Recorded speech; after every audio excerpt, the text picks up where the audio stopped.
Comment créer une alerte qui va de Notion à Gmail? On va voir ça tout de suite.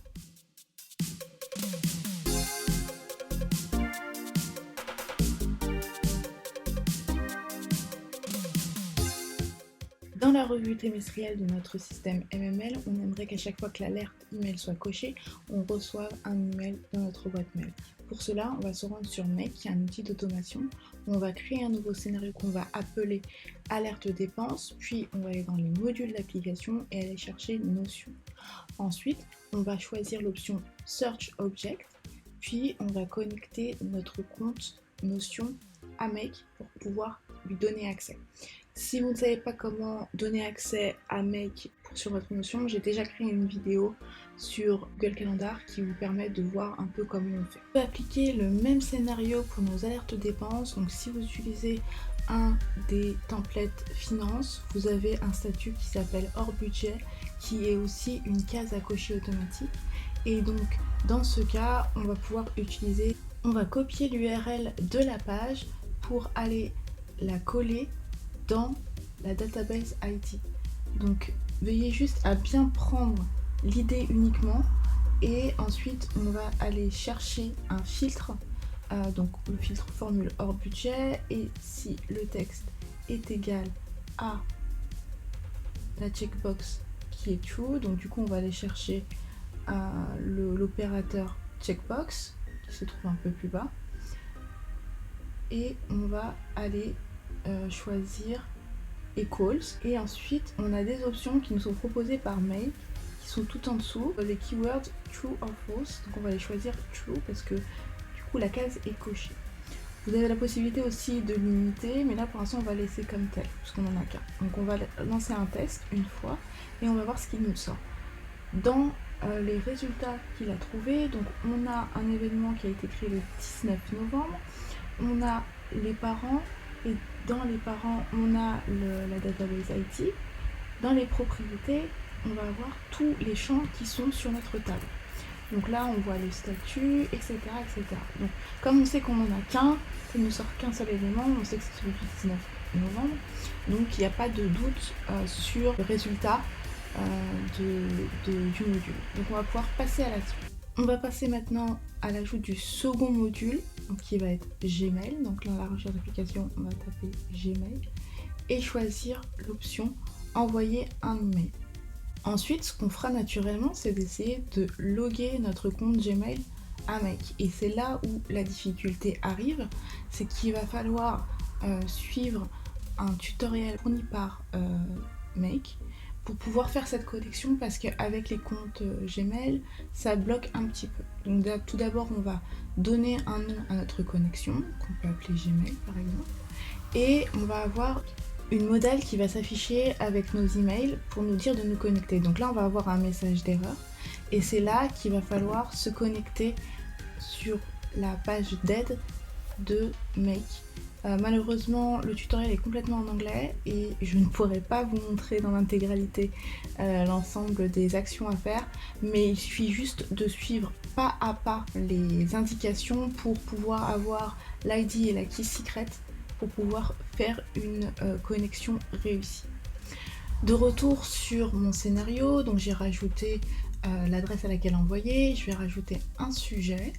L'idée, c'est d'avoir quelque chose de court et percutant, et je vais définir mon contenu. Donc je vais commencer à écrire du simple texte, et je vais vous montrer dans la démonstration d'après, mais en gros, il est conseillé d'utiliser des tags HTML pour structurer votre texte, sinon ça s'affiche tout sur une ligne, même si c'est mis en forme d'une certaine manière dans Make. Donc ce que je vais aller faire, c'est aller chercher les propriétés que je veux voir. Donc ici, ce que je veux savoir, c'est quels éléments a dépassé mon budget et hors budget. Donc ce que je vais faire, c'est que je vais prendre l'item qui me convient et je vais aller le glisser dans mon écran compte. Avant ça, je vais aller rajouter la phrase voir les opérations, dans lequel je vais rajouter des liens pour pouvoir avoir un lien direct vers les opérations qui sont hors budget. Donc du coup, j'ai glissé mes URL. Donc on a le loyer D qui est à droite que j'ai glissé.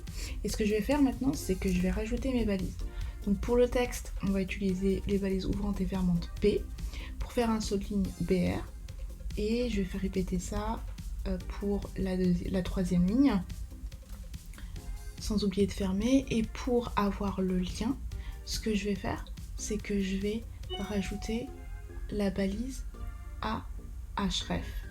Et je vais mettre mon URL entre les guillemets, puis fermer ma balise.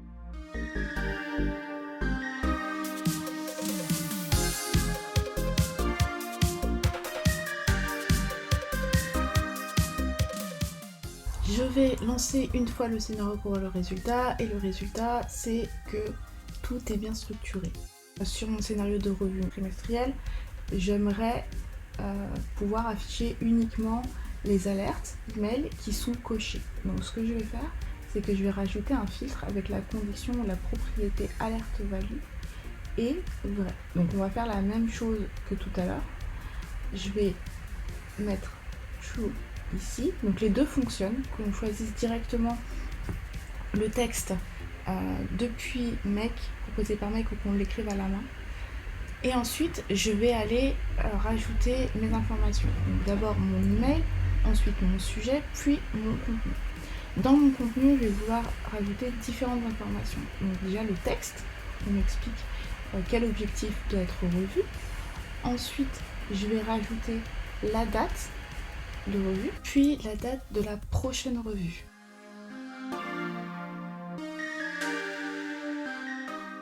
Une fois que j'ai tout ça, je vais rajouter mon lien vers la revue pour que je puisse y accéder directement depuis ma boîte mail. Donc comme tout à l'heure, balise href, puis mon texte, puis fermer la balise A.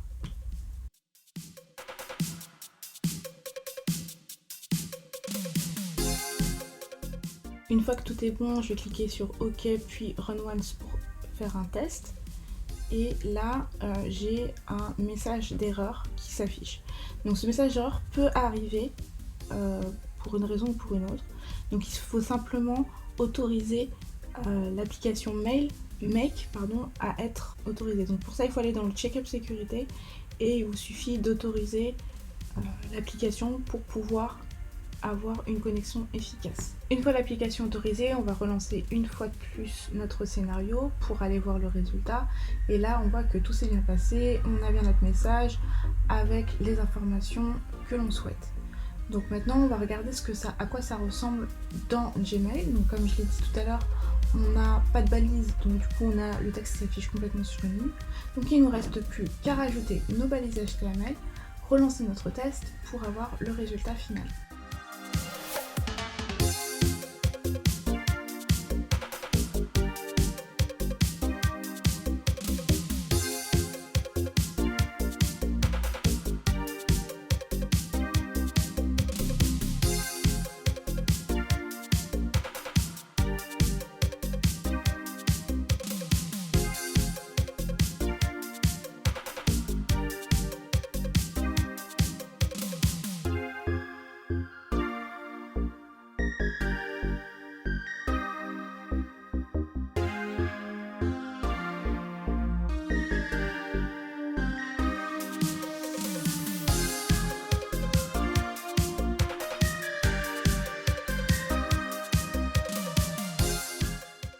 Bon, il y a peut-être un peu trop d'espacement, mais en tout cas, on a à peu près le résultat qu'on veut. Maintenant, ce qu'on va faire, c'est programmer notre scénario. Make nous propose le choix entre définir le jour du mois dans lequel on veut appliquer le scénario. Ce qu'on va faire, nous, c'est plutôt le faire par date spécifique, par trimestre. Donc, chaque fin de trimestre, le premier du mois, à 9h30, recevoir une alerte nous disant tel élément a besoin d'être révisé.